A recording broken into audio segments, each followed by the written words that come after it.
Hola y bienvenidos a tu programa A Través de la Biblia. En esta semana nos toca leer los 5 capítulos de la primera carta del apóstol Pablo a los tesalonicenses, que es toda la carta en sí. Los animo a que la lean no solo una vez, de ser posible varias veces, porque recuerda, así es como va a empezar a surgir cosas de la carta que te van a ayudar a tu vida espiritual y te van a fortalecer. Hay conceptos muy profundos y de mucha bendición para tu vida. Ahora, lo que quiero hacer, quiero hacer 3 cosas. 1, dar un resumen breve del antecedente de la carta. Número 2, dar un bosquejo general de la carta, y luego al final irnos por secciones cada una para profundizar, así para cuando leas puedas sacarle al máximo de esa lectura. Primero que nada, Pablo, el apóstol Pablo escribe esta carta. Esta sería la primera carta que el apóstol Pablo escribe. Estamos aproximadamente como en el año 51 a 53. Y Pablo establece la congregación ahí en Tesalónica en su segundo viaje misionero. Si ustedes recordarán, después de su primer viaje misionero, como están entrando ahora los gentiles a ser parte del reino de Dios, hay un concilio en Jerusalén en el capítulo 15 del libro de los Hechos.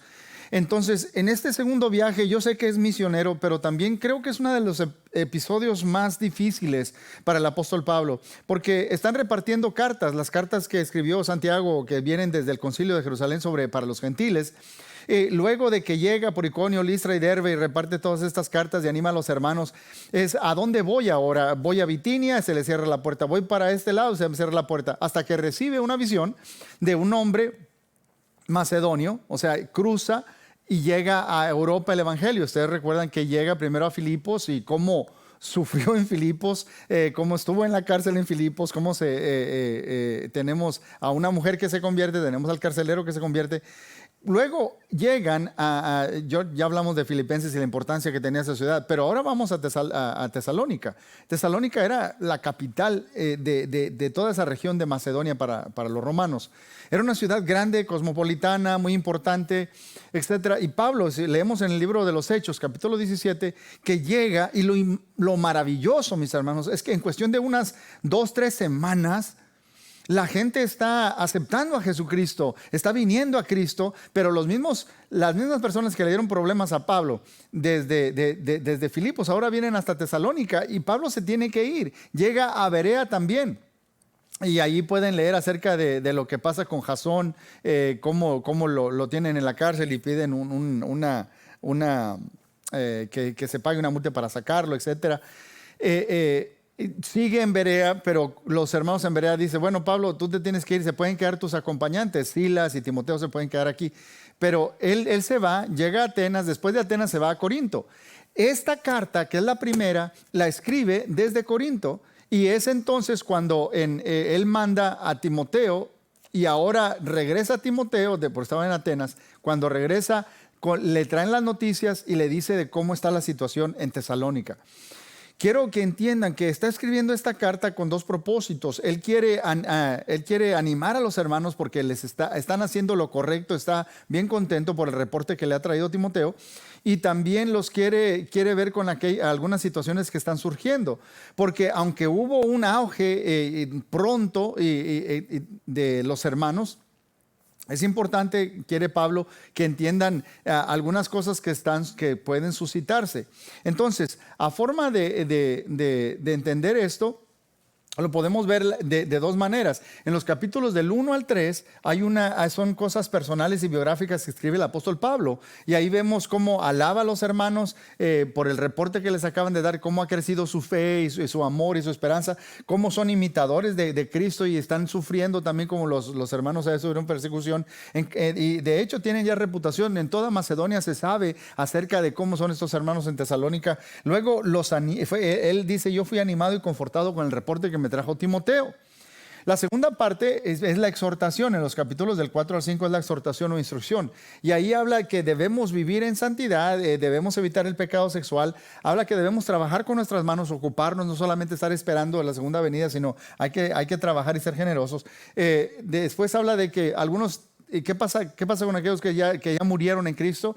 Pablo les va a decir que tenemos que tener la perspectiva correcta de entre la muerte y la vida que ahora tenemos en Cristo.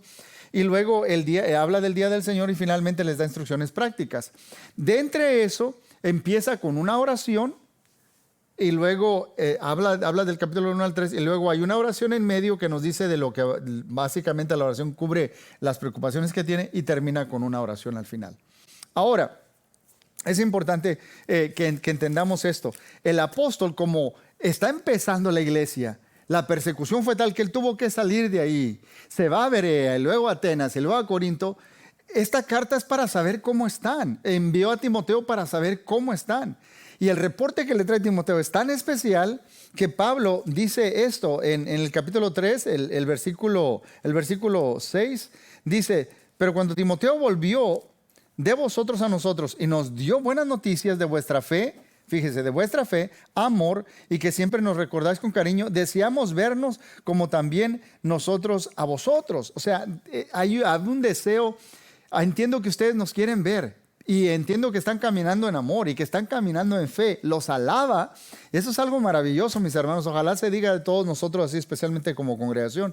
Entonces, los alaba y los anima de esta manera. Dice en el capítulo 1, el final del capítulo 2, más para que se den una idea de cómo piensa Pablo de esta congregación. Es el capítulo 2, verso 20. Ustedes son nuestra gloria y nuestro gozo. Son nuestra gloria y nuestro gozo.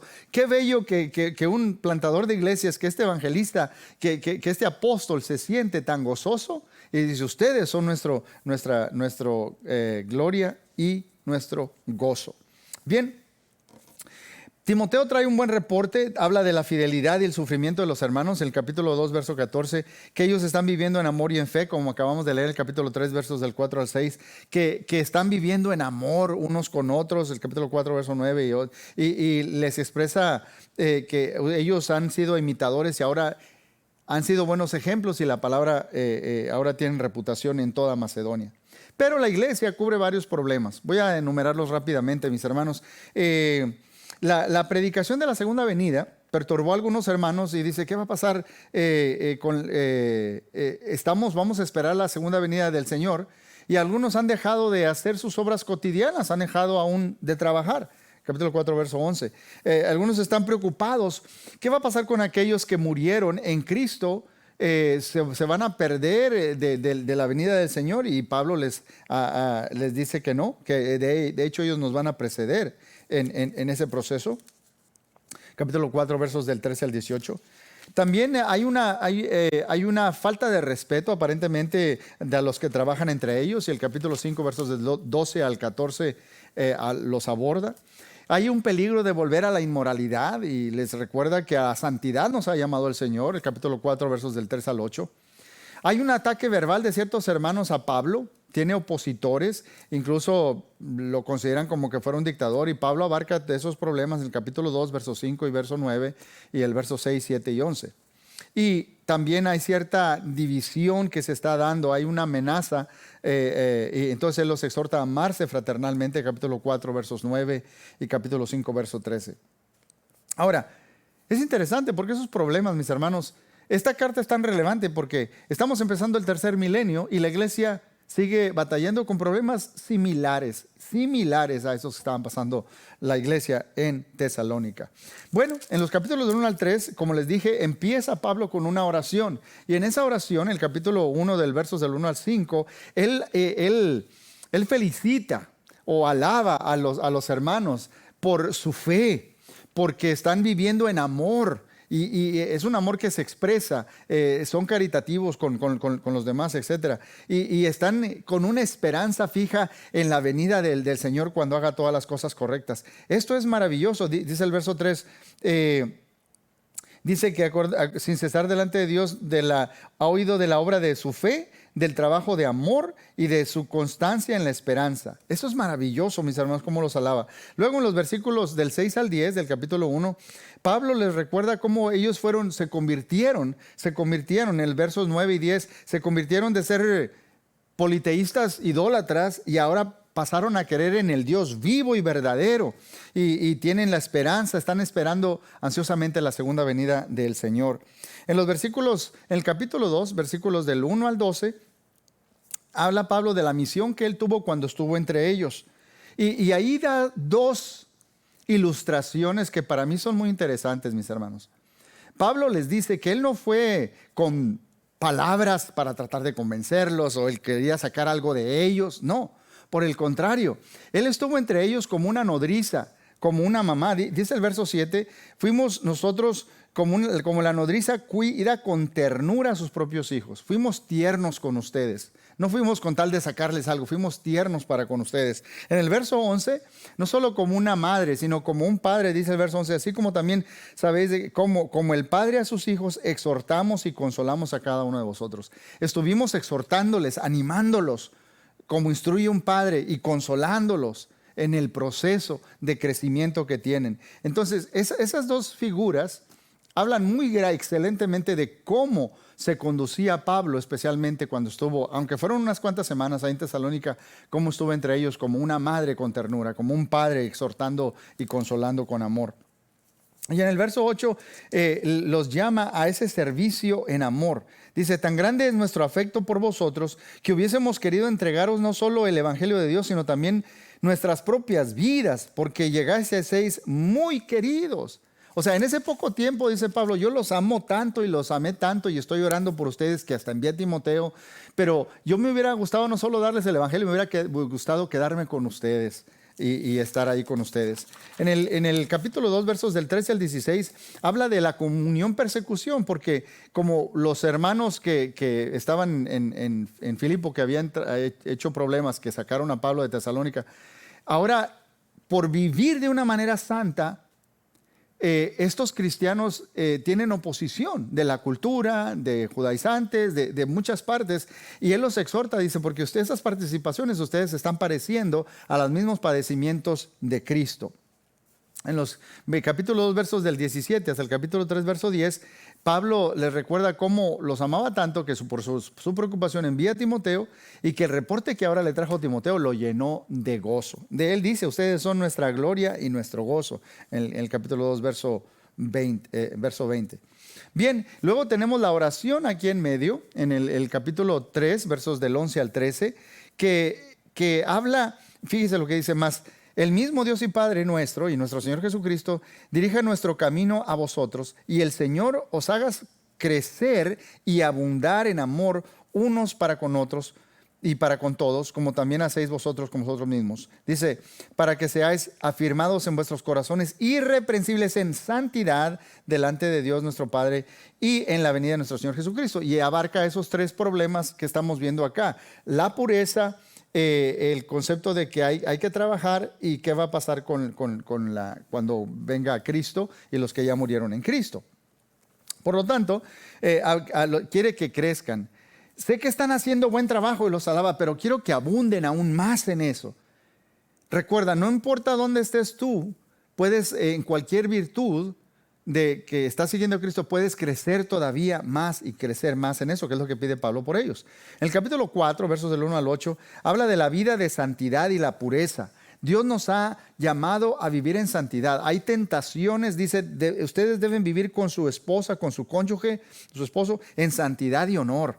A santidad nos ha llamado el Señor. Y es importante que mantenga los ojos fijos en Él. En los versículos del 9 al 12, habla de hacer un compromiso a amar y a servir.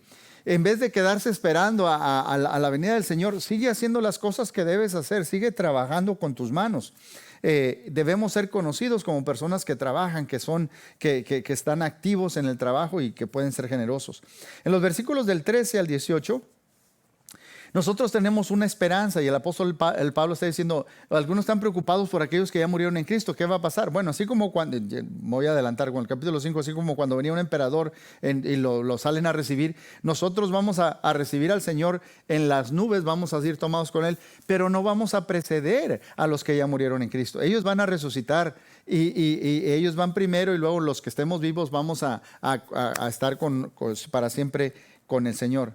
Por cierto, aquí no hay una tribulación para los que se quedan atrás. El capítulo 5 dice, un día judío empezaba al meterse el sol. oscuridad y luego el día. Ustedes son hijos de luz, dice Pablo. Ustedes van a ser quitados de toda tribulación. Ustedes ya van a estar con el Señor. Entonces, esto es maravilloso. En el capítulo 5, versos del 1 al 11, le habla de la esperanza y los motiva a ser fieles, a seguir adelante, a vivir como hijos de luz. Esta carta es maravillosa, mi hermano. Yo te animo a que la leas, hermana, a que la leas varias veces. Va a haber pasajes que van a resonar en tu alma y te van a ayudar porque te dan esperanza. De hecho, como dijera Pablo, capítulo 4, verso 18, por tanto, aliéntense unos a otros con estas palabras de esperanza, de la esperanza viva que tenemos en Cristo en cuanto a su segunda venida y estar siempre con Él. Nos debemos animar. Esta carta te va a dar mucho ánimo, así que te animo, sigue leyendo. Dios tiene algo para ti.